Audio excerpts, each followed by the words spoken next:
আচ্ছা বলো, এটা কি লেখা আছে? এটা কেউ বলবে 13 লেখা আছে, কেউ বলবে বি লেখা আছে। রাইট?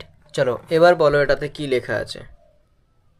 এবার তুমি এটা কনফার্ম হয়ে গেলে কি এটাতে বি লেখা আছে, রাইট? কারণ যখন আশেপাশের লেটারগুলো তুমি দেখলে ম্যাচ করে যাচ্ছে, আশেপাশে এ অ্যান্ড সি লেখা আছে, মাঝখানে বি রয়েছে, তাহলে এটা বি হবে, 13 হবে না, রাইট? তো আমাদের লাইফেও জিনিসপত্রগুলো এইরকমইভাবে কাজ করে।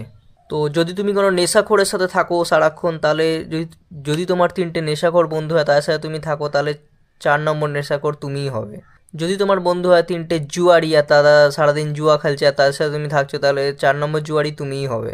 যদি তোমার বন্ধু হয় তিনটে বিজনেসম্যান যাদের সাথে তুমি মিশছো, তাহলে 4 নম্বর বিজনেসম্যান তুমি হবে। তোমার বন্ধু বান্ধবের সার্কেলটা হচ্ছে ইন্টেলিজেন্ট লোক, যারা খুবই ইন্টেলিজেন্ট, তো 4 নম্বর ইন্টেলিজেন্ট তুমি হবে।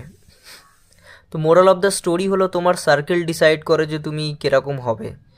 তো এই জন্য ডেফিনেটলি তোমার বন্ধু বান্ধব যে তোমাকে খুব ভেবেচিন্তে চুজ করা দরকার।